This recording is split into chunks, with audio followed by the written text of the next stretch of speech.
नमस्कार दोस्तों, हम लोग अभी तक सेक्शन 176 तक देख चुके हैं सीआरपीसी का। अभी देखेंगे chapter 13 jurisdiction of criminal court in inquiry and trial. Means किस कोर्ट में आपका इंक्वायरी और ट्रायल होगा उसको बोलते हैं jurisdiction of criminal court in inquiry और ट्रायल। मतलब किस कोर्ट में आपके केस का ट्रायल होगा। उससे पहले रिकैप देख लेते हैं कि लास्ट वीडियो में हमने क्या क्या देखा है। तो 169 से चलो चलते हैं 168 से। तो 168 में कहता है report of investigation by subordinate police officer. तो कहता है when any subordinate police officer has made investigation under this chapter तो he shall report the result of such investigation to officer in charge of the police station. ठीक है। और जब तक कि वह आईओ नियुक्त नहीं करता, आईओ नियुक्त कर देगा तो वह हालांकि एसएचओ के अंडर में काम तो करेगा, लेकिन वह डायरेक्ट रिपोर्ट कोर्ट को भी दे सकता है। चलिए उसके बाद चलते हैं, ये हो गया 168। उसके बाद चलते हैं 169। अब इसको सीधा सी बात कहते हैं कि थाना भी बेल दे सकती है, थाना भी बेल देती है। तो कब थाना बेल देती है? तो 169 में बताया है कि release of accused when evidence deficient. जब पहले तो कि थाना में कोई जाता है कॉग्निजेबल ऑफेंस का एफआईआर करने के लिए। कॉग्निजेबल हो सकता है, बेलेबल हो सकता है, नॉन बेलेबल हो सकता है। कॉग्निजेबल ऑफेंस से नॉन बेलेबल है लेकिन सफिशिएंट एविडेंस नहीं है तो कोर्ट थाना क्या करेगी, उसको बेल दे देगा। वो बताया है 169 में। और यदि कॉग्निजेबल ऑफेंस है, सफिशिएंट एविडेंस भी है, तब भी थाना बेल दे सकती है। यदि केस बेलेबल है तो दे भी सकती है और नहीं भी दे सकती है। चलिए उसके बाद चलते हैं सेक्शन 170 में। इसमें क्या क्या कहा गया है? कहता है cases to be sent to magistrate when evidence sufficient. जब एफआईआर करने कोई व्यक्ति आया और वह कॉग्निजेबल ऑफेंस में ही एफआईआर होता है, नॉन कॉग्निजेबल में एनसीआर होता है, नॉन कॉग्निजेबल रिपोर्ट होता है जो कि मजिस्ट्रेट को दिया जाता है। फिर मजिस्ट्रेट का मर्जी है कि वो बोलेगा कि ठीक है इसमें इन्वेस्टिगेशन करो, इतना ही उसका लिख देना काफ़ी है। तो आप एफआईआर दर्ज करेंगे, एक्यूज को अरेस्ट करेंगे और आपको पूरा कॉग्निजेबल केस में जैसे इन्वेस्टिगेशन होता है वैसे इन्वेस्टिगेशन का पावर हो जाता है। इन्वेस्टिगेशन करके आपको मजिस्ट्रेट को देना है। तो यहाँ हम बात करें 170 का कि cases to be sent to magistrate when evidence is sufficient. कोई कॉग्निजेबल केस में कोई एफआईआर करने आता है, एफआईआर किया भी और सफिशिएंट एविडेंस है तो क्या करेंगे? तो अरेस्ट कीजिए एक्यूज को और उसको कोर्ट में भेज दीजिए। लेकिन इसमें भी कुछ कंडीशन ये है कि यदि सफिशिएंट एविडेंस है, कॉग्निजेबल केस है लेकिन नॉन बेलेबल केस है, नॉन बेलेबल नहीं है, तो क्या करना है? तो आप बेल दे भी सकते हैं। बेल दे करके बेल ऑन भरा लीजिए, विद सिक्योरिटी ले लीजिए या विदाउट सिक्योरिटी ले लीजिए। जो भी डॉक्यूमेंट है डॉक्यूमेंट के साथ उसको भेज देना है कोर्ट में। डॉक्यूमेंट बॉन्ड में ये लिखाना है कि जब भी कोर्ट बुलाए आपको उचित समय पे और कोर्ट में अपियर होना है। उसके बाद चलिए सेक्शन 171 कहता है कि कोई भी शिकायत करता है या कोई भी विटनेसेज है, साक्षी है, उसको पुलिस को अरेस्ट नहीं करना है। पुलिस अरेस्ट करके उसको कोर्ट में नहीं ले जाएगी, उसको किसी तरह से अवरोध पैदा या दिक्कत पैदा नहीं करेगी। उसके बाद चलिए चलते हैं 172 जो कि केस डायरी की बात करता है। तो केस डायरी एक सीक्रेट डॉक्यूमेंट होता है और केस डायरी में ये लिखा होता है कि जब से एफआईआर हुआ तब से day to day means daily investigation करना है आईओ को। उसके बाद कितना बजे शुरू किया इन्वेस्टिगेशन, डेली कितना बजे क्लोज किया, ये भी लिखना है उस डायरी में। उसके बाद कौन कौन जगह को विजिट किया ये भी लिखना है उस डायरी में। उसके बाद जो विटनेसेज है उसका स्टेटमेंट भी लेना है। उसके बाद इसको वॉल्यूम नंबर लिखना है, पेज नंबर लिखना है। उसके बाद कोई criminal court sent for police diaries of a case in under inquiry और ट्रायल में सच डायरी नॉट एविडेंस। तो ये डायरी जो होता है एविडेंस के रूप में काम नहीं करता। इस पर कोई chief examination, cross examination, re examination है, इस पर कोई सजा नहीं होगा। सिर्फ और सिर्फ aid it in such inquiry और ट्रायल, या इंक्वायरी ट्रायल का एड करता है। और सच्चाई तो यह है कि सिर्फ और सिर्फ यह बेल लेने, बेल देने या बेल रिजेक्ट करने का ही सिर्फ काम में आता है, और कोई काम नहीं आता है। और यह एक सीक्रेट डॉक्यूमेंट होता है। इसको एक्यूज न तो इसको मांग कर सकता है और न एक्यूज को यह दिखाया जा सकता है। ठीक है। उसके बाद आता है 173, जिसमें कहता है कि इन्वेस्टिगेशन रिपोर्ट। तो इन्वेस्टिगेशन रिपोर्ट एक सीक्रेट डॉक्यूमेंट नहीं होता है। इन्वेस्टिगेशन रिपोर्ट के आधार पर ही आगे कोलैबोरेशन होता है साक्षियों का, साक्ष्य का, और उसी के आधार पर एग्जामिनेशन चीफ, क्रॉस एग्जामिनेशन और री एग्जामिनेशन होता है और सजा का निर्धारण होता है। तो इन्वेस्टिगेशन रिपोर्ट एक्यूज को दिया जा सकता है। इसका सर्टिफाइड कॉपी भी नकलखाना से एक्यूज निकाल सकते हैं। तो कहता है every investigation under this chapter shall be completed without unnecessary delay. The investigation ref case में ऑफ ए चाइल्ड है तो 3 महीने में पूरा करना है। उसके बाद कहता है कि इसको में क्या क्या लिखे रहेगा, केस इन्वेस्टिगेशन रिपोर्ट में क्या क्या लिखेगा ये, तो दोनों पार्टी का नाम लिखेगा, है ना, और किस तरह का अपराध है, नेचर ऑफ इंफॉर्मेशन लिखेगा, चोरी है, डकैती है, अटेम्प्ट टू मर्डर है, एक्सटॉर्शन है, ठगी है, तो ये नाम लिखेगा अपराध का। और उसके बाद विटनेसेज का नाम लिखेगा, विटनेसेज का स्टेटमेंट 161 में लिख देगा। उसके बाद किसने मिलके अपराध किया ये लिखा रहेगा। उसके बाद किसके प्रति अपराध हुआ ये भी लिखा रहेगा। अक्यूज अरेस्ट हुआ तो ये भी लिखा रहेगा। अक्यूज अरेस्ट नहीं हुआ तो ये भी लिखा रहेगा। अक्यूज को थाना ने ही 169 में बेल दे दिया तो ये भी लिखा रहेगा। उसके बाद वो यदि थाना ने बेल नहीं दिया, सफिशिएंट एविडेंस है और नॉन बेलेबल केस है, तो 170 में थाना ने भेज दिया कोर्ट में और कोर्ट उसको जुडिशियल कस्टडी में भेजेगा। तो 179 में सिर्फ थाना बोलेगा कि हम 170 में 170 में एक्यूज को अरेस्ट करके investigation report for the day के साथ भेज दिया। उसके बाद 370 का केस है तो घटना घटने से 24 घंटे के अंदर उसको मेडिकल एग्जामिनेशन के लिए भेज देना है। तो मेडिकल एग्जामिनेशन का रिपोर्ट भी लगाना है। यदि मेडिकल एग्जामिनेशन का रिपोर्ट नहीं लगाएंगे तो केस खारिज तो नहीं हो जाएगा, लेकिन केस में सजा नहीं होगा, केस बहुत ही हल्का हो जाएगा। उसके बाद कहता है कि स्टेट गवर्नमेंट चाहे तो मीन्स इसको एक सीनियर पुलिस अफसर के सुपरविजन के बाद ही केस में इन्वेस्टिगेशन होगा, ऐसा मान ली प्रोविजन बनाया है।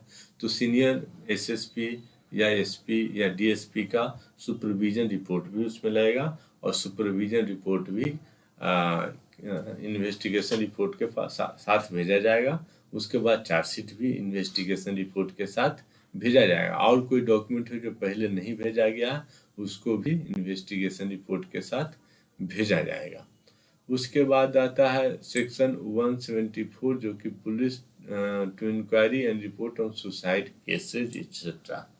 तो इसमें कहता है, यह बहुत इंपॉर्टेंट है दोस्तों, इसमें कहता है कि प्रत्येक सुसाइड और अननेचुरल डेथ के केस में, प्रत्येक सुसाइड और अननेचुरल डेथ के, इवन मर्डर है उसमें भी, तो प्रत्येक नेचुरल डेथ क्या, तो बूढ़ा के आदमी मर गया, हॉस्पिटल में मर गया, रोग था मर गया, तो उसको छोड़ करके, है ना, तो प्रत्येक नेचुरल डेथ मतलब बूढ़ा होकर आदमी मर गया उसको छोड़ करके, सुसाइड के केस है, कोई मर्डर का सस्पिशियस मतलब संदेह है कि मर्डर का केस है या कोई डॉरी डेथ का केस है, तो उसमें क्या होगा कि पुलिस इन्वेस्टिगेशन करेगी।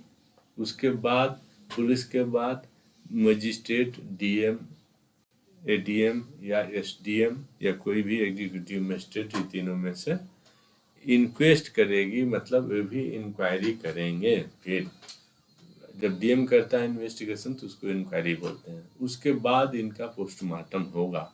तो 174 में मेन रूप से बोलता है कि पुलिस पहले प्रिलिमिनरी इंक्वायरी करेगी, प्रिलिमिनरी इंक्वायरी का रिपोर्ट डीएम को देगा, डीएम इंक्वेस्ट तैयार करेगा। इसमें मेन बात क्या हो गया कि पुलिस प्रिलिमिनरी इंक्वायरी करके आगे रिपोर्ट डीएम को देगा। और 170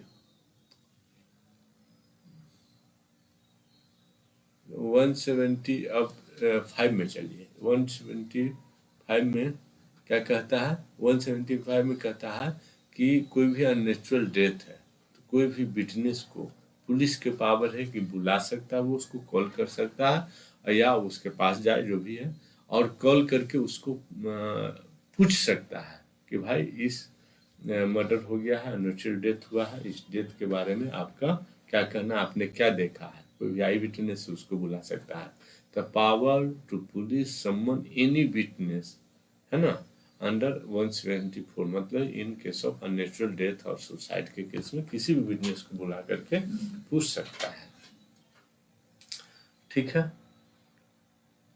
और उसको लगेगा कि भाई मतलब सफिशिएंट एविडेंस है, मर्डर हुआ है, तो अक्यूज को अरेस्ट करके फिर कोर्ट में भेज देगा। उसके बाद चलिए 173 में क्या बोला कि कोई भी पुलिस अननेचुरल डेथ के, सुसाइड के केस में इंक्वायरी करेगा, इन्वेस्टिगेशन कर, प्रिलिमिनरी इंक्वायरी इन्वेस्टिगेशन करेगा, उसको रिपोर्ट डीएम को देगा। तो डीएम अब क्या करेगा? डीएम या एडीएम या एसडीएम साहब उसका इंक्वायरी करेंगे, जिसको इंक्वेस्ट बोलते हैं, इंक्वेस्ट रिपोर्ट। और इंक्वेस्ट रिपोर्ट को बाद वो पोस्टमार्टम के लिए डेड बॉडी को भेज देंगे, कहाँ?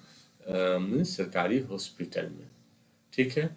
उसके बाद कहता है कि कोई भी पर्सन डेथ काउज हुआ है, कोई एनी पर्सन डाइज और डिसअपीयरेंस हुआ है, इवन की रेप हुआ है एनी वुमेन को, जो कि पुलिस कस्टडी, रिमांड हाउस, सुधार गृह या बाल सुधार गृह कहीं हुआ है, जहाँ की मजिस्ट्रेट मतलब कस्टडी में भेजने के लिए ऑथराइज है, वहाँ हुआ है, तो या किसी थाना में हो गया हो, तो क्या करेगा कि अब एग्जीक्यूटिव मजिस्ट्रेट इस केस में इंक्वायरी नहीं करेंगे, इंक्वेस्ट रिपोर्ट नहीं बनाएंगे। तो कौन बनाएगा? तो इस केस में अब जुडिशियल मजिस्ट्रेट या मेट्रोपॉलिटन मजिस्ट्रेट ही सिर्फ इंक्वायरी करेंगे या इंक्वेस्ट रिपोर्ट बनाएंगे। ठीक है। और कहता है कि मतलब कोई भी इंक्वायरी किया जा रहा है तो जो रिलेटिव है या डिसीज के, मृत व्यक्ति के, उसको बुलाया जाएगा, उसको अलाउ किया जाएगा कि जब तक इंक्वायरी चल रहा तब तक आप यहाँ साथ में रह सकते हैं। ठीक है। उसके बाद जुडिशियल मजिस्ट्रेट या मेट्रोपॉलिटन मजिस्ट्रेट या एग्जीक्यूटिव मजिस्ट्रेट जो भी केस है, होल्डिंग एन इंक्वायरी और इन्वेस्टिगेशन या पुलिस ऑफिसर को इन्वेस्टिगेशन कर रहा है द केस में भी, the 24 hour of the death, within 24 hour of the death of a person, forward the body with a view to its examination to the, मतलब postmortem के लिए कि यहाँ भी 24 आवर में भेजना है। और रेप के केस में भी विक्टिम का मेडिकल एग्जामिनेशन के लिए भी 24 आवर में भेजना है। और एक्यूज के केस में भी पुलिस को 24 आवर में, विद इन 24 आवर में कहाँ भेजना होता है? जुडिशियल मजिस्ट्रेट के पास में। तो unless it is not possible to do so for the reason to be recorded in writing, यदि पॉसिबल नहीं है तो उसको लिखना पड़ेगा कि क्यों 24 घंटे के भीतर सरकारी हॉस्पिटल में पोस्टमार्टम के लिए नहीं भेजा गया, या सरकारी हॉस्पिटल हो या नियरेस्ट सिविल सर्जन हो या क्वालिफाइड मेडिकल प्रैक्टिशनर हो, इनको देना है। रिलेटिव इंक्वायरी के समय रहेंगे तो रिलेटिव में क्या क्या इंक्लूड रहते हैं? Parent, children, brothers, sisters and spouse, ये सब रिलेटिव में इंक्लूड होते हैं। अब आइए दोस्तों चैप्टर 13 पे, जो कहता है जुडिक्शन ऑफ द क्रिमिनल कोड, कि कुछ क्रिमिनल कोड का जुडिक्शन लगेगा, किस क्रिमिनल कोड में इंक्वायरी होगा या किसी केस का ट्रायल होगा। तो कहता है कि ऑर्डिनरी प्लेस ऑफ इंक्वायरी और ट्रायल, कहता है every offence shall be ordinary be inquired into a trial by a court within whose local jurisdiction it was committed. जिसके लोकल जुरिडिक्शन में कोई अपराध कमिट हुआ है, कोई अपराध किया गया है, तो उसमें कहीं वह कोर्ट ट्रायल करेगा। ट्रायल इंक्वायरी एक ही कोर्ट करता है।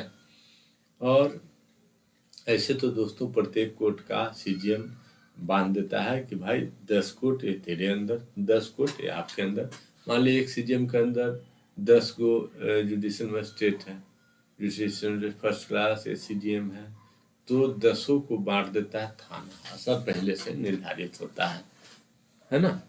तो जिसके लोकल जुडिक्शन, मान लो कि दूसरा सीजीएम है, दूसरा डिस्ट्रिक्ट लग रहा है, दूसरा कोर्ट लग रहा है, 2 कोर्ट डाउट है किस में होगा, तो जहाँ जिस मतलब थाना के अंतर्गत, वो थाना किसके अंतर्गत आता है, कोर्ट के अंतर्गत, तो उसी थाना का जुडिक्शन फिक्स रहता है, किसी थाना का जुडिक्शन कि पार्टिकुलर थाना का किस कोर्ट में जाएगा। तो उस थाना के अंतर्गत जो भी अपराध हुआ है तो वो उसका लोकल कोर्ट में ही ट्रायल होगा। फिर 178 कहता है कि प्लेस ऑफ इंक्वायरी और ट्रायल, तो whenever it is certain, अब पहले तो कि place of inquiry ordinary place of inquiry और ट्रायल, अब ये अगेन आ गया प्लेस ऑफ इंक्वायरी ट्रायल, तो ये स्पेशल केस है ना। ऑर्डिनरी एक ही अपराध हुआ है तो ऑर्डिनरी वहाँ जहाँ होता है जो नियरेस्ट कोर्ट है वहाँ होगा। फिर कहता है कोई स्पेशल केस है तो कहीं और भी हो सकता है, तो इसको ये बोल सकते हैं आप कि special case of in special case place of inquiry और trial when it is uncertain in which of the several local areas an offence was committed, where an offence is committed partly in one local area, partly in another local area, where an offence is continuing one, है ना, continuously to be committed more than one local area। जैसे kidnapping का case है, तो kidnapping किया पटना में, next time लेके भाग गया लखनऊ में, उसके बाद भोपाल में, उसके बाद जयपुर में, उसके बाद लेके भाग गया उसको अमृतसर में। तो इस तरह से जुडिक्शन क्या हो रहा है, लोकल जुडिक्शन चेंज हो रहा है। तो इस केस में कहीं भी ट्रायल कर सकता है, पार्टली एक जगह पे, पार्टली जो दूसरा जगह पे है, तो दोनों कोर्ट में से जहाँ चाहो आप वहाँ ट्रायल करवा सकते हो। Where it consist of several act done in different local area ना, जैसे अपराध करके और एबडक्शन का केस ही ले लो कि अपराध करके और डिफरेंट इंडिया के स्टेट में उसको छुपा रखा है, बच्चों को लेके जा रखा है, तो कहीं भी ट्रायल हो सकता है। तो it may be inquired into and trial by court having जुडिक्शन over any such local area. ठीक है, ये स्पेशल केस हो गया। नेक्स्ट है कि 179 offence triable where act is done और कंसिक्वेंसेज हैपन, मतलब रिजल्ट हुआ, जैसे मर्डर, गोली चलाया किसी को गोली लगा, मान लो पटना में गोली लगा, और उसको हॉस्पिटल में ले जाया गया दिल्ली एम्स में, और वहाँ मान लो 5 दिन इलाज चला, उसके बाद वहाँ वो मर गया, डेथ हो गया।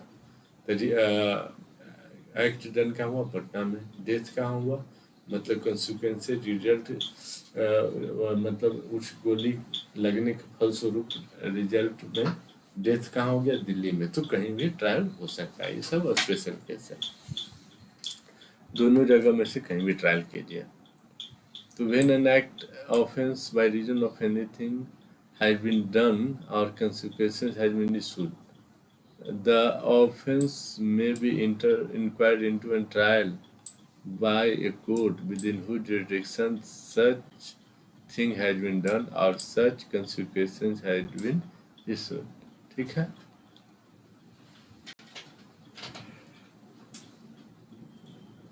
सॉरी दोस्तों। उसके बाद नेक्स्ट है 180 place of trial where act is an offence by reason of relation to another offence, है ना।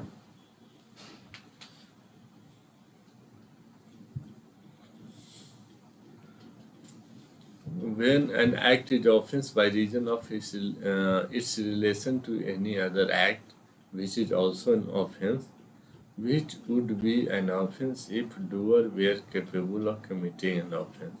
The first mentioned offense may be inquired into and tried by court within whose local jurisdiction either act was done, है ना। दो act हुआ है, तो कोई भी एक्ट किसी भी लोकल जुरिडिक्शन में जहाँ हुआ है ना, तो वहाँ पर इंक्वायरी और ट्रायल हो सकता है। फर्स्ट ऑफेंस जहाँ हुआ है वहाँ भी हो सकता है। फर्स्ट ऑफेंस में भी इंक्वायरी और ट्रायल जहाँ हुआ है वहाँ पर क्या होगा, इंक्वायरी होगा या ट्रायल होगा।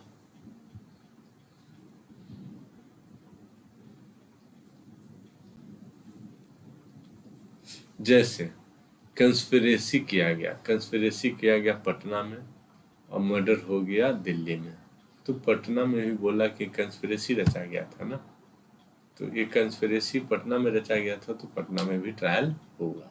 ठीक है, पटना में भी ट्रायल होगा, दिल्ली में भी होगा।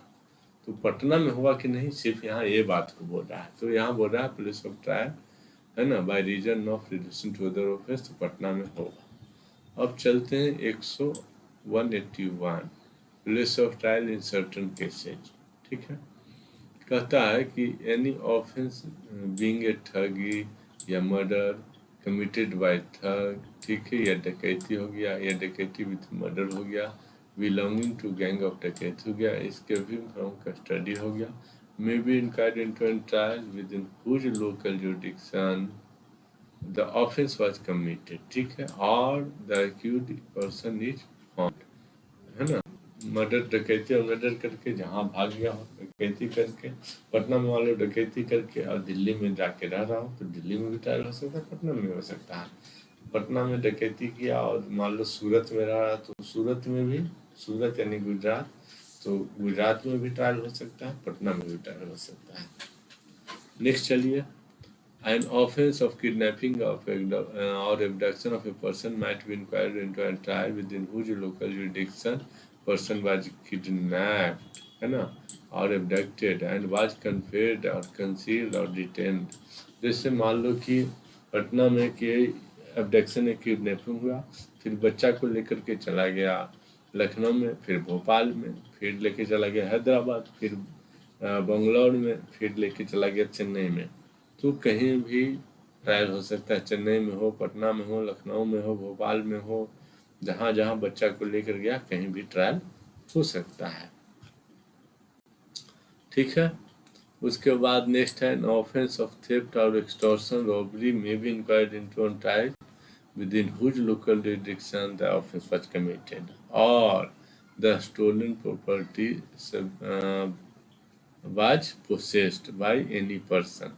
कहीं भी स्टोलन प्रॉपर्टी मिल रहा है वहाँ भी, मान लो पटना में डकैती हुआ या चोरी हुआ या रॉबरी हुआ, एक्सटॉर्शन हुआ या चोरी थेफ्ट हुआ, और प्रॉपर्टी को ले जाके दिल्ली में दिया, तो पटना में भी ट्रायल होगा, दिल्ली में ट्रायल हो सकता है। और द पर्सन हु रिसीव्ड और रिटेन्ड सच प्रॉपर्टी नोइंग और having reason to believe to be stolen property, तो दिल्ली में वो स्टोलन प्रॉपर्टी जो खरीदा है तो वहाँ भी ट्रायल होगा। उसके बाद नेक्स्ट कहता है कि any offence of criminal misappropriation or criminal breach of trust may be inquired into and tried by court within which local jurisdiction an offence was committed, है ना। मान लो कि यहाँ से पैसा लिया, मिसअप्रोप्रिएशन, झूठ बोल करके पैसा ले लिया 10 लाख, है ना, अदर तो यहाँ पटना में भी ट्रायल होगा। और any part of property which is subject of the offence received और retained and was required to be return accounted for by the accused. कहता है any offence of criminal misappropriation criminal breach of trust may be tried and tried by court whose local jurisdiction offence was committed. ठीक है, और any part of property which is subject में property was retained या received, जहाँ अब मान लो कि वो पैसा को वहाँ बैंक में जमा कर दिया ले जाकर, या किसी को दे दिया दिल्ली में, तो दिल्ली में भी ट्रायल हो सकता है। या दिल्ली में यहाँ से पैसा झूठ बोल के लिया कि तुम्हें नौकरी लगा दूंगा, 10-10 लाख सबसे ले लिया, दिल्ली में किसी के पास रखा है पैसा, तो पटना में भी ट्रायल हो सकता है, दिल्ली में हो सकता है।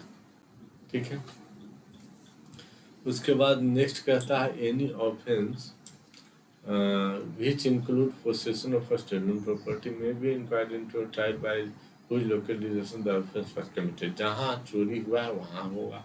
उसके बाद stolen property possessed by any person whom received or retained knowing having the reason to believe to be stolen property। मान लो कि stolen property को रिसीव कर लिया है, रिटेन किया है, खरीद लेता है, जानबूझ के स्टोलन प्रॉपर्टी फिर भी खरीदा है अंडमान निकोबार में, तो अंडमान निकोबार में भी उसका ट्रायल हो सकता है। ठीक है। अब आता है सेक्शन 182। 182 कहता है ऑफेंस कमिटेड बाय लेटर। ठीक है। अब लेटर से भेजे हो तो जहाँ से भेजा गया लेटर वहाँ भी ट्रायल होगा, और जहाँ रिसीव हुआ लेटर वहाँ भी ट्रायल होगा। अब गाड़ी दे दे के लेटर जहाँ भेजे हो जहाँ से वहाँ भी ट्रायल होगा, जहाँ रिसीव हुआ वहाँ भी ट्रायल होगा। Sorry, an offense which include cheating may, if deception is practiced by means of letter or telecommunication message, जैसे व्हाट्सएप मैसेज, तो व्हाट्सएप मैसेज जहाँ से भेजा गया वहाँ भी ट्रायल होगा, व्हाट्सएप मैसेज जहाँ रिसीव हुआ वहाँ भी ट्रायल होगा। Be inquired into or tried by any court within which local jurisdiction such letter message were sent, मतलब जहाँ से मैसेज सेंड हुआ, और सच लेटर और मैसेज वे रिसीव, जहाँ पर रिसीव हुआ। मान लो कि भेजा गया मैसेज पटना से और रिसीव हुआ चेन्नई में, तो दोनों जगह में से कहीं भी इंक्वायरी या ट्रायल चल सकता है। And any offence of cheating and dishonestly inducing delivery of property may be inquired into and tried by court within which local jurisdiction the property was delivered by the person received or by received by the accused person। जैसे यहाँ से आप fraud करके कोई पैसा लिया तो यहाँ से आपने पैसा भेजा ऑनलाइन और वो मोबाइल में रिसीव किया, पटना से भेजा और रिसीव किया चेन्नई में, तो दोनों में से किसी भी जगह पे ट्रायल हो सकता है। नेक्स्ट करता है एन ऑफेंस पनिशेबल अंडर 494। 494 क्या है? तो दो शादी आप किए हैं तो 7 साल जेल का सजा है, और ये क्या है? यह एक कॉग्निजेबल ऑफेंस है, मतलब डायरेक्ट इसका कंप्लेंट हो सकता है सिर्फ कोर्ट में। 494 एक कहता है। तो कहाँ पर इसका इंक्वायरी और ट्रायल होगा 494 के केस में? तो may be inquiry into trial by whose local jurisdiction the offence was committed, जहाँ पर शादी हुआ है वहाँ हो जाएगा, या और द ऑफेंडर लास्ट डिसाइडेड, या जिसने दूसरा शादी किया है तो लास्ट जहाँ वो रह रहा है वहाँ हो जाएगा, और विथ हिज स्पाउस, मतलब पहले वाला हस्बैंड वाइफ जहाँ साथ में रहे वहाँ भी हो सकता है उस, या by spouse by the first marriage, है ना, या फर्स्ट मैरिज के स्पाउस के साथ जहाँ रहे हैं वही। The wife of the first marriage had taken up permanent residence after the commission of the offence, और the wife of the first marriage, है ना, मतलब हस्बैंड ने दूसरा शादी कर लिया है तो वाइफ ने जहाँ रह रही है फर्स्ट मैरिज का वाइफ, केस कौन करेगा? अरे वाइफ ही करेगी। यदि हस्बैंड दो शादी किया है तो हस्बैंड किया है तो शादी तो वाइफ करेंगे, तो वाइफ जहाँ रह रही है वहाँ कर ले, जहाँ शादी हुआ वहाँ कर ले, या मतलब लास्ट दोनों जहाँ रिसाइड किए वहाँ कर ले, या यदि वाइफ ही दो शादी कर लिया है तो हस्बैंड वाइफ दोनों लास्ट रहे जहाँ कर ले, हस्बैंड रह रहा है वहाँ कर ले, या हस्बैंड वाइफ दोनों साथ में जहाँ रह रहे थे वहाँ कर ले, या जहाँ शादी हुआ है वहाँ कर ले, तो कहीं भी ये लोग केस कर सकते हैं। तो 494 क्या कहता है ये देख लेते हैं। ये कहता है कि whoever having a husband or wife living जिंदा रह रहा है husband or wife, marriage in any case in which such marriage is void by reason of its taking place, है ना, क्या मैरिज क्या होगा? वाइड होगा during the life time of such husband और वाइफ, दूसरा शादी करते हैं तो मैरिज माना नहीं जाएगा। Shall be punished with imprisonment of further description for term which may extend to 7 years, और उसको 7 साल का जेल का सजा होगा जिसने दूसरा शादी किया है। also liable to fine, plus fine भी होगा। This section does not extend to any person whose marriage with such husband or wife has been declared void, है ना। वाइड यदि डिक्लेयर हो गया, जैसे सपिंडा रिलेशन है, क्लोज ब्लड रिलेशन है, तो उस सब में वाइड हो जाता है, तो उसका पर यह लागू नहीं होगा। और डिक्लेयर लेकिन wide by court of computed जुडिक्शन होना चाहिए, क्योंकि आप डिसाइड नहीं करेंगे कि कौन सा मैरिज वाइड होगा, कौन सा मैरिज वाइड नहीं होगा। तो कोर्ट डिसाइड कर चुका है कि मैरिज वाइड है, तो उस केस में 7 साल के जेल वाला केस नहीं चलेगा। Nor any person who contract marriage during the life of former husband और वाइफ, है ना, if such husband or wife at the time of subsequent marriage shall have been continually absent from such person for a space of 7 years। 7 years का presume death है। 7 साल से husband दिखाई नहीं पड़ा, दूसरा शादी कर लिया, कोई अपराध नहीं है। 7 साल से वाइफ दिखाई नहीं पड़ा, दूसरा शादी कर लिया, कोई बात नहीं, तो प्रिज्यूम डेथ माना जाएगा। दिखाई नहीं पड़ा, सुनाई नहीं पड़ा, है ना, तो उसको ऐसे हालत में ये लागू नहीं होगा। फिर कहता है कि जो पनिशमेंट है up to imprisonment for 7 years है, एंड फाइन है, प्लस नॉन कॉग्निजेबल, मतलब पुलिस में FIR नहीं हो सकता इसका। बेलेबल है, triable by magistrate of first class है, कंपाउंडेबल बाय द हस्बैंड और wife of person so marrying with the permission of the court. ठीक है, तो मतलब जो विक्टिम है उसके परमिशन से, उसके कहने से और कोर्ट के परमिशन से कंपाउंडेबल मेल मिलाप हो सकता है। उसके बाद कहता है 495 क्या कहता है, same offence with concealment of formal marriage from person with whom subsequent marriage is contracted. अब विक्टिम वो भी शख्स करता है जिससे आपने शादी कर लिया, उसको बताया नहीं कि पहले से आप शादीशुदा हैं, तो भी विक्टिम हो सकते, तो भी केस करेगी।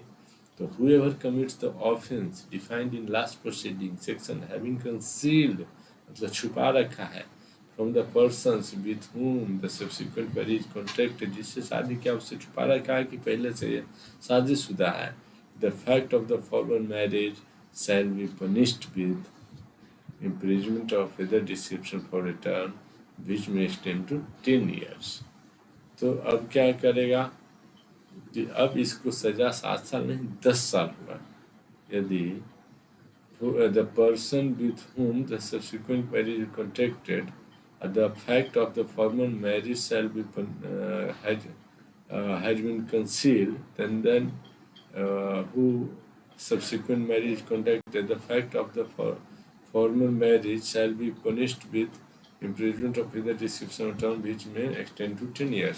यदि पहले वाला से भी आपने छुपा करके पहले वाला तो केस करेगी तो आपको 7 साल जेल जाएंगे, और नई जो दुल्हन आई है वो केस कर दी तो आप 10 साल जेल जाएंगे, क्योंकि आप उसको बताए नहीं कि शादीशुदा है और केस कर लिए हैं। तो पनिशमेंट इम्प्रिजमेंट फॉर 10 ईयर होगा और प्लस फाइन होगा। नॉन कॉग्निजेबल मतलब पुलिस इसमें कुछ नहीं कर सकते, डायरेक्ट केस इसका कंप्लेंट केस थाना में ही होगा। और बेलेबल है, triable by magistrate of first class है और नॉन कंपाउंडेबल है। ठीक है, तो ये सब केस में भी बोला है कि कहाँ जुडिक्शन लगेगा, तो जहाँ शादी हुआ है, जहाँ हस्बैंड वाइफ पुराना वाला लास्ट में रह रहे थे, या जो विक्टिम है जो जहाँ अभी रह रही वहाँ होगा केस उस, क्योंकि हम केस के जुडिक्शन के बारे में पढ़ रहे हैं। अब चलिए 183 कहता है ऑफेंस कमिटेड ऑन जर्नी और वाइज। अब ट्रेन में जा रहे हैं या शिप में जा रहे हैं, 10 कंट्री से होते हुए यहाँ से अमेरिका गए, और रास्ते में मेरा किसी ने पर्स चुरा लिया जिसमें सोने का ज्वेलरी वगैरह कैश वगैरह था, तो केस कहाँ होगा। या हम जम्मू कश्मीर से चले हैं, चेन्नई जाना है और हमें पता नहीं चला, लगभग राजस्थान में ही थे, तो हमारा चोरी हो गया पर्स और हमें चेन्नई पहुंचने को आए तब पता चला, तो केस कहाँ होगा। तो जहाँ जहाँ से ट्रेन गुजरी है तो वहाँ पर आप कहीं भी FIR करके केस कर सकते हो। वाइज मतलब शिप वाला यात्रा, तो जहाँ जहाँ से पानी के जहाज गुजरा है कहीं भी आप FIR कर सकते हो। When an offense is committed, whilst the person by or against whom or the thing in respect of which the offence is committed is in course of performing a journey, while the offence may be inquired into and tried by a court, through or into whose local jurisdiction that person और that thing passed in the course of journey or voyage। ठीक है, मतलब जहाँ जहाँ से व्यक्ति पास किया, मतलब ट्रेन पास किया, ये बात बराबर ही है। तो जहाँ जहाँ से व्यक्ति पास किया या ट्रेन गुजरा है, वहाँ में कहीं पर भी आप केस कर सकते हो। ये कहता है सेक्शन 183, या शिप जहाँ से गुजरा वहीं पर कहीं पर भी आप केस कर सकते हो। मतलब पर्सन गुजरा है इसलिए बोला जाता है कि आप उसमें बैठे हो। ऐसा न कि मान लो ट्रेन चला जम्मू कश्मीर से, आप उतर गए हैं कर्नाटक में, जाना था चेन्नई, आप बंगलोर उतर गए, तो बंगलोर से आगे आप केस नहीं कर सकते। आप उतर गए मान लो नागपुर में, तो नागपुर से आगे आप केस नहीं कर सकते। आप जम्मू कश्मीर से नागपुर के बीच में ही कहीं आपको केस करना है। ठीक है, अब चलिए सेक्शन 184 कहता place of trial for offence triable together. मतलब कुछ ऑफेंस में ऐसे होते हैं कि दो अपराध को एक साथ जोड़ दिए जाते हैं, तो उसमें है कि केस कहाँ होगा, तो कहीं भी कर लो भाई, कोई दिक्कत नहीं। ठीक है,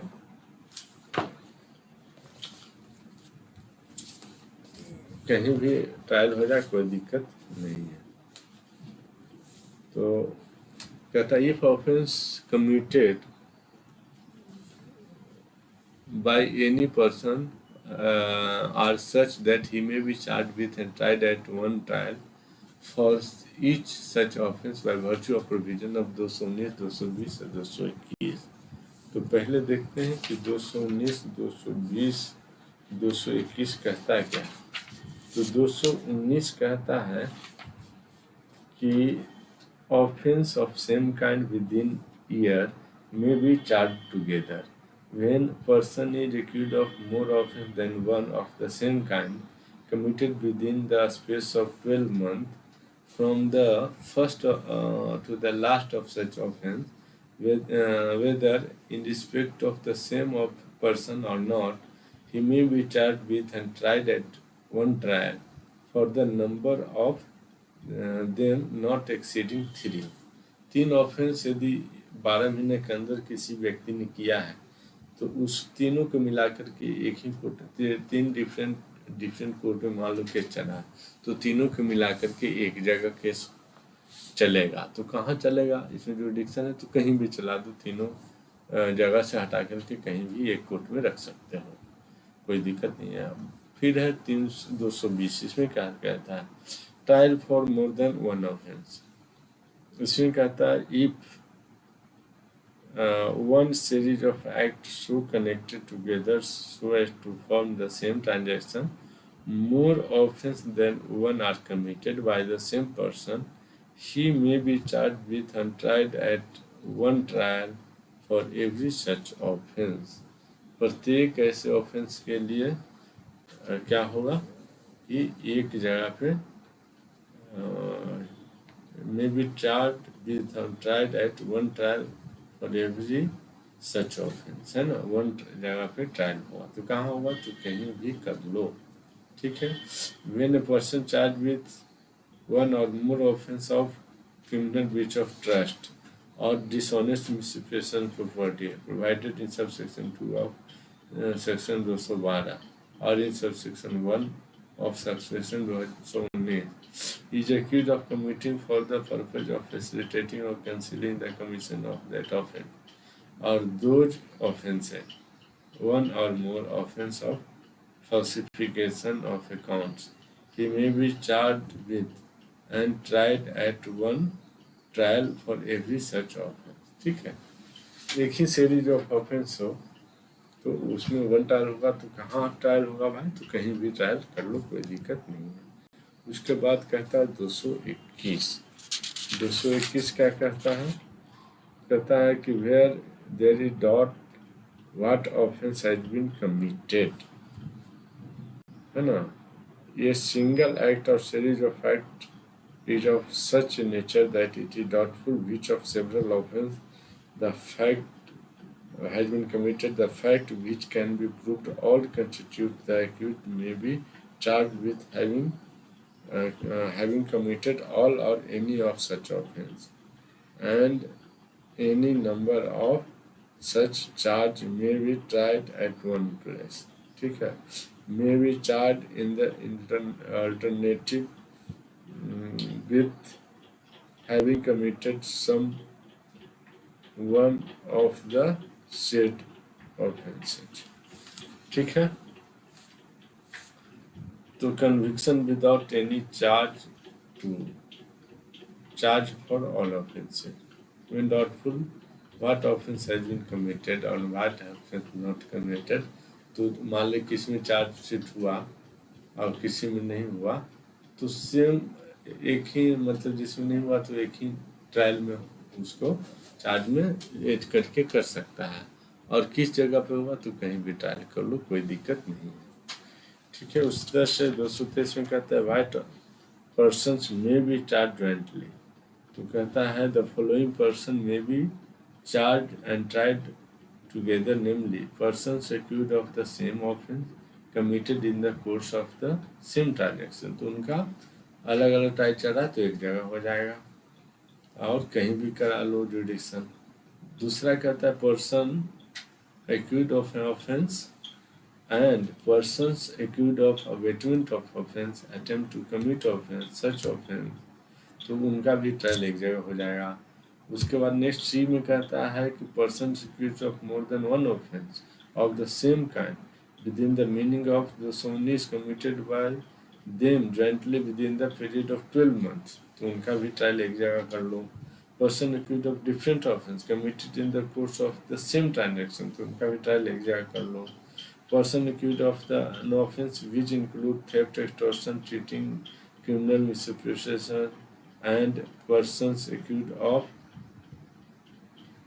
of receiving, retaining, assisting in the disposal or concealment of property, assessing of which is alleged to have been transferred by any such offense committed by the first named person, तो इसमें क्या है कि एक जगह trial close, it can be of any of the offence and not limited to 3 offence. ठीक है, तो ऐसे केस में क्या है कि आप कहीं भी ट्रायल करा लो, यदि 2-3 केस कहीं कहीं चल रहा है, सेम तरह का केस है, 1 साल में हुआ है तो एक जगह ट्रायल होगा तो कहीं भी करा लो। ठीक है, सेम सीरीज ऑफ ऑफेंस से एक जगह ट्रायल होगा तो कहीं भी करा लो।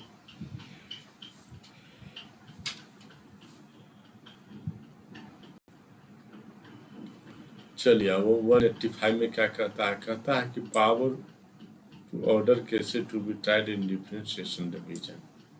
ठीक है, तो ऐसा पावर सिर्फ स्टेट गवर्नमेंट या सेंट्रल गवर्नमेंट का है कि भाई यहाँ इनका ट्रायल नहीं होगा, वो रीजन बताएंगे कहाँ ट्रायल इनका होना चाहिए। जैसे लालू यादव के केस में पटना में ट्रायल होगा क्योंकि संभव नहीं था, क्योंकि उनका वाइफ यहाँ के मुख्यमंत्री थे बिहार के, इसलिए इनका ट्रायल हुआ झारखंड रांची में, तो वहाँ ट्रायल हुआ और वहाँ उनको 7 साल का जेल का शायद सजा भी हो गया था, शायद 7 साल का।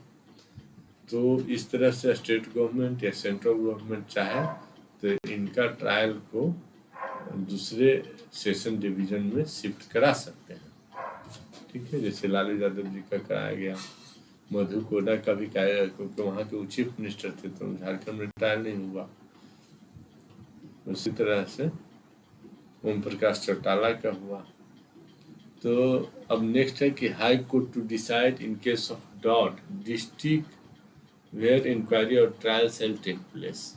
ठीक है, तो यदि सेम हाई कोर्ट के डिवीजन में हो, सबऑर्डिनेट में हो, और डाउट है कि भाई इस कोर्ट में ट्रायल होगा या दूसरे वाला कोर्ट में ट्रायल होगा, तो दोनों, एक पार्टी ने एक कोर्ट में केस फाइल कर दिया, दूसरे पार्टी ने दूसरे कोर्ट में फाइल कर दिया, लेकिन एक ही राज्य में हो, यानी एक ही हाई कोर्ट के जुडिक्शन में हो, तो हाई कोर्ट डिसाइड करेगा कि कहाँ ट्रायल होगा। Where 2 or more courts have taken cognizance of the same offence and a question arises as to which of them ought to inquiry into on trial that offence, the question shall be decided if the court are subordinate to the same high court, तब by high court द्वारा decide होगा। If the court are not subordinate to the same high court, तो by the high court within whose local jurisdiction, मतलब first ये petition file किया गया है कि भाई ट्रायल इस कोर्ट में हो जाए, तो जिस कोर्ट में पहले हाई कोर्ट में फाइल किया गया वही डिसाइड करेगा कि किस कोर्ट में ट्रायल होगा। And thereupon all proceeding in respect of that offence shall be discontinued। बाकी दूसरे जो है डिसकंटिन्यू हो जाएंगे, एक कोर्ट में ही सारे प्रोसीडिंग चलेंगे। अब 187 देखिए, पावर टू इशू समन और warrant for offence committed beyond local jurisdiction, है ना। बियॉन्ड लोकल जुरिडिक्शन है तो समन या वारंट इशू करने का अधिकार है कि नहीं है, तो है। एक तो की है कि वहाँ के एसपी या डीएम को खबर करके वहाँ के एसपी या डीएम को इशू किया जाए और फिर ट्रांजिट रिमांड करके यहाँ के खुद थाना जाएगी या लेकर के आएगी। दूसरा है कि वहाँ के कोर्ट को भेज दीजिए, जो मर्जी आप दोनों में से एक ऑप्शन चूज कर सकते हैं। When a magistrate of first class, ठीक है, sees reason to believe that any person with whose local jurisdiction has committed an offence, local jurisdiction has committed outside such jurisdiction, whether within India or outside India. When a magistrate of first class sees reason to believe that any person within his local jurisdiction committed outside such jurisdiction कोई offence किया है ना, weather with in और outside India किया तब भी चलेगा। The offence can not be under the provision of 177 185। 177 और 185 में क्या है ये हम देखते हैं। तो 177 में कहता है कि ordinary place of inquiry trial, जहाँ ऑफेंस कमिट हुआ प्लेस ऑफ इंक्वायरी ट्रायल, तो दो कोर्ट में दो क्षेत्र में अपराध हुआ तो दोनों में से कहीं में कर दो। An offence triable whether act is done और सब्सिक्वेंट ऑफेंस, मतलब मान लीजिए एक्ट यहाँ तो अपराध गोली यहाँ मारा गया, एम्स में भर्ती हुआ, एम्स में डेथ हो गया, तो दोनों में से कहीं भी कर लो ट्रायल। मतलब place where act is of reason by relation to other offence, है ना। मान लीजिए यहाँ कंस्पिरेसी हुआ, दिल्ली मर्डर हुआ, तो कहीं भी ट्रायल करवा लो। Place of trial in case of certain offence, ठीक है। तो इस तरह से ये दिया गया है। उसके बाद ऑफेंस कमिटेड बाय लेटर, तो कहीं भी करा लो, जहाँ लेटर भेजा गया, जहाँ रिसीव हुआ। ऑफेंस कमिटेड ऑन जर्नी और बाय, तो कहीं भी करा लो जहाँ जहाँ से आदमी गुजरा है ट्रेन द्वारा। और उसका place of trial of offence triable together होगा। उसके बाद कहता है कि power to order cases to be tried in different session division, ठीक है।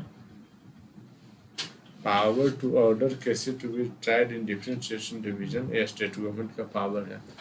तो कहता है कि when a magistrate of first class see reason to believe that any person with whose local jurisdiction committed offense committed outside such jurisdiction, whether India or without India, an offence which cannot under the provision of 177 198 both inclusive, any other law for the time being in force, be required into tried within such local jurisdiction, and within such jurisdiction, but is under law for the time being in force, tribal in India or such magistrate may inquire into the offence as if it had been committed within such local jurisdiction and compel such person